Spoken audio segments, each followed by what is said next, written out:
Chapter 42.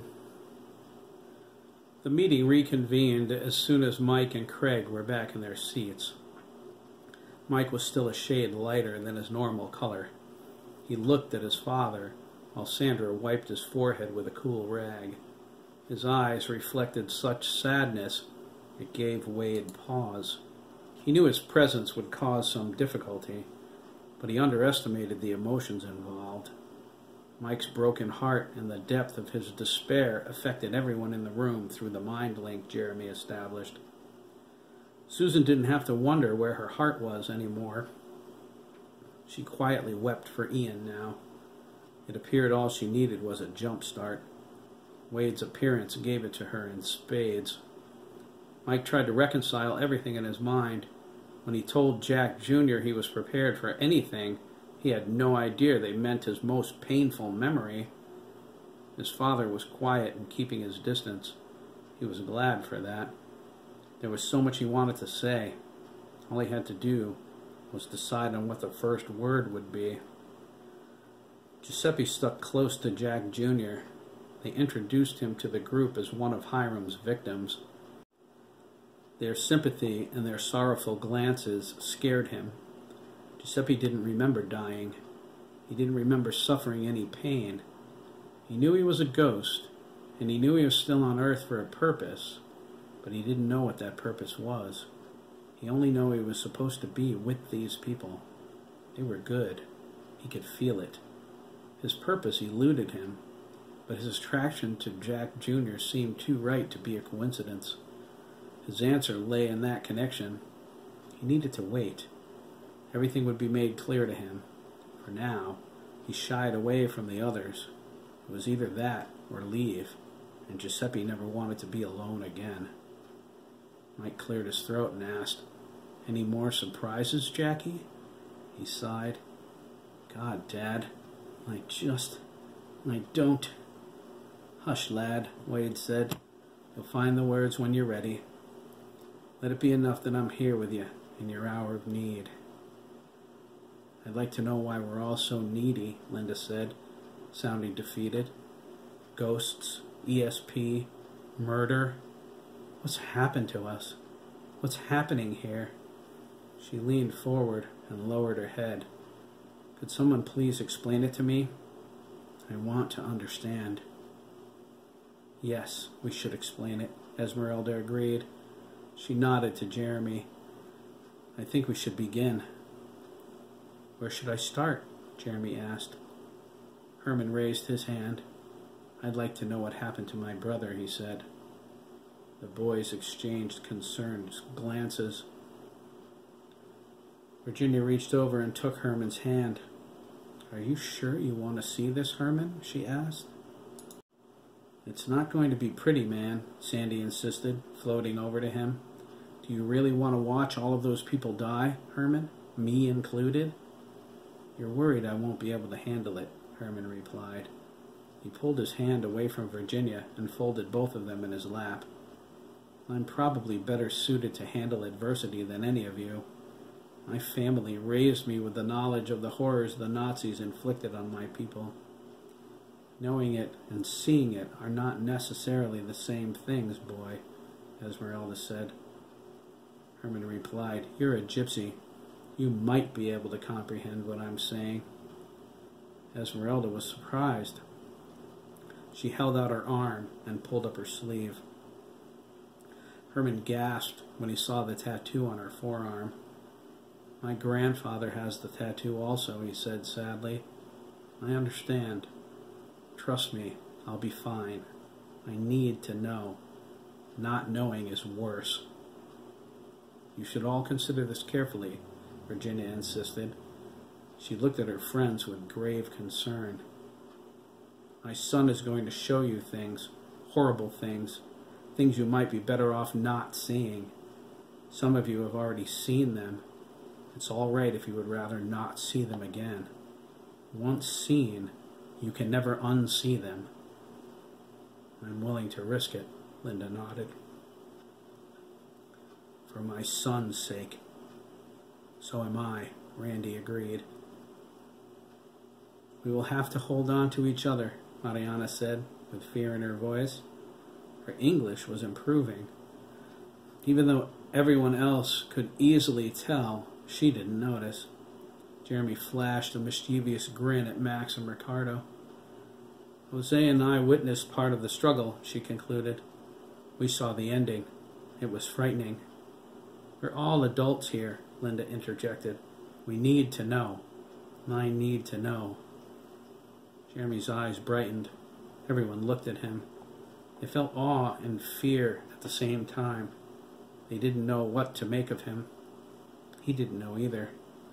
Craig made his presence strong and vibrant. Jeremy opened the floodgates and gave them exactly what they wanted. This is what happened, Jeremy sadly said. The week all of our lives changed. Jeremy gave them everything he knew from the day Hiram murdered Sam Stone. They watched him die through Hiram's eyes at first, and then through Sam's. They felt his pain and suffered as he suffered. Linda cried out, but Jeremy moved on without stopping. He took them through the last day of school. Ms. Adler gave them the blood test. They went to the campout. Matt cringed when he realized his mother was seeing their party. Jeremy let it go. The time for pretense and deceit was over. They viewed Chris's revelation. They saw Miss Adler establish the mind link between Jeremy and Craig. Linda's smug look faded when Hiram attacked Ian. Susan gasped at the horror. She lived Ian's last moments of agony. Only then did she comprehend the monster they faced and understand what the boys had gone through. Jeremy spared Lisa's privacy concerning her last night with Dan. He let them see Dan's death, Teddy and Dabney's assaults, Thomas's accident, which they now knew was no accident at all. They witnessed the Hill Witch giving Jeremy the power, the vengeful spirits that entered his body, and the brutal beating Jack gave Craig. They felt Jeremy's sorrow when he thought he'd lost his friend. They cheered him on as he used his immense abilities to punish Jack. Their horror rose once more as the angry spirits of the boys Hiram killed exacted their revenge. Susan screamed as Ian murdered Arthur Kelly. Herman sobbed as Henry paid the price for his silence. They gasped as Sandy lost his life protecting his friends. Kevin and Cynthia died once again in front of their sons. Derek grabbed onto Chris to keep from losing his grip on his emotions. Dougie crawled into Virginia's lap. She wondered what possessed her son to allow this little boy into the mind link. She held him as he trembled, kissing his cheek and telling him she was there for him. It brought them all to the final confrontation on Wickett Avenue. The police and the boys went to war that night. They took on a powerful evil in the guise of a woman they thought they knew. Margaret Adler was more than that. They felt the man inside her, the father of their misery, the harbinger of their worst nightmares. They watched as Graham volunteered his life to save Jeremy. They felt it sharply as Gunter Bremen broke every bone in his small body. They experienced Jeremy's desperation as he fought to save his friends from madness, willing to make the ultimate sacrifice to make them whole again. They saw the climax as Hiram was thrust into the confrontation, losing his life to the maniac for whom he killed. Jeremy let them know that the danger wasn't over. He took them into his mother's mind. He showed them how they saved her and how Sandy lost his place in the light. They picked up the pieces in time to rescue Derek from Hiram's mental assault. That brought them to the school bus killings and back to the present. Jeremy slowly dimmed the link. His eyes returned to normal, only they were wet with tears. Randy bolted out of the room, ran through the back door, and vomited into the yard. Sandra swooned, feeling lightheaded and faint. They were all crying. Linda wept with such force she couldn't catch her breath. Mike had his fists clenched tight, a look of murder in his eyes. The boys got to their feet to console their parents. Linda hugged Matt and said nothing about the drinking. It was such a small thing compared to everything he lived through. She hoped he could forgive her for her recent behavior. Randy returned after washing his mouth out in the sink. Adam held the sides of his seat. The surge of emotions from his pack brothers was influencing him to transform. Jeremy didn't tell them about him, as he promised. He didn't think another shock would do them any good. They settled into an uneasy silence. The parents looked at their sons with worry and pride. They drew on each other for the courage their children demonstrated. They walked through hell in the few minutes Jeremy let them in. They were shaken and frightened, but at last they understood. They were in danger. Knowledge would be their power. They needed unity to survive. Mickey got up to get tissues. It wasn't long before the silence broke. Some things needed to be said. Linda spoke first. I had no idea. It was horrible. I didn't know. You guys amaze me, Randy said. He looked at Graham. You especially, young man. And you, Sandy.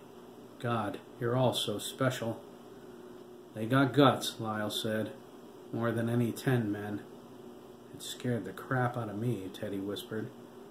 Robert put his arm around him. Me too, Derek said. You're lucky to be alive, boys. I'll never doubt you again, Matt. Never. I'll hold you to that, Matt said. So the psycho is still out there, Connie asked. She couldn't even say his name for fear of puking. He's out there all right, Craig replied. He almost got Derek. He isn't done with us, Jack Jr. grumbled. He's not going to be satisfied until we're all dead, Chris agreed. Well, we're not letting that happen, Kate said. That's a fact, Robert agreed. There's something I want to know, Sandra said, taking a tissue from the box Mickey held. Who the hell is the creep inside Margaret Adler? I mean, there's like 2 people in there. Everyone looked at Jeremy. They followed his gaze to Esmeralda. Esmeralda's expression became sad. We must go back to the beginning for the answer to that, she said. Her voice was unsteady. Jeremy has that information in his mind. I am going to help him sort it out. She looked at old Ted then. There are some of you who have missing pieces of the story. If you'll allow us, we'll need your memories. You can take whatever you want, old Ted said, fighting to catch his breath. It's time for all the secrets to come out. Esmeralda said, Open your minds once again, and I will lead you through the storm.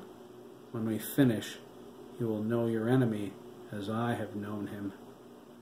Her eyes narrowed. Have you ever heard the name Gunther Bremen? I have, Lyle snorted. He was a Nazi, right? Colonel Adler shot him. That's right, Randy said. I heard about that. Gunther Bremen was more than just any Nazi, Esmeralda corrected. Bremen was a doctor, as sadistic as Joseph Mengele, as twisted as Himmler. Bremen was responsible for unspeakable atrocities during the war. His experiments involved thousands of children. What does this have to do with Margaret Adler? Mike asked. Esmeralda looked surprised. Have you not guessed? Gunther Bremen was Margaret's true father. Gunther is the man who lives inside her. How's that possible? Mike asked, trying not to look at Wade. Bremen's death is part of Lancaster's history. Colonel Adler shot him at Buchenwald. Anyone who grew up here has heard that story, Lyle interrupted. They felt the room spin as Esmeralda's eyes began to glow. Jeremy joined her, bringing everyone back into the mind link. This is the story of his evil, my friends, Esmeralda said. This is the story of a monster. They reached out, holding their neighbors' hands as the memories flowed. Mickey prayed. Everyone prayed with him, even Ian, who slipped up through the floor and quickly rejoined Mickey before anyone saw him.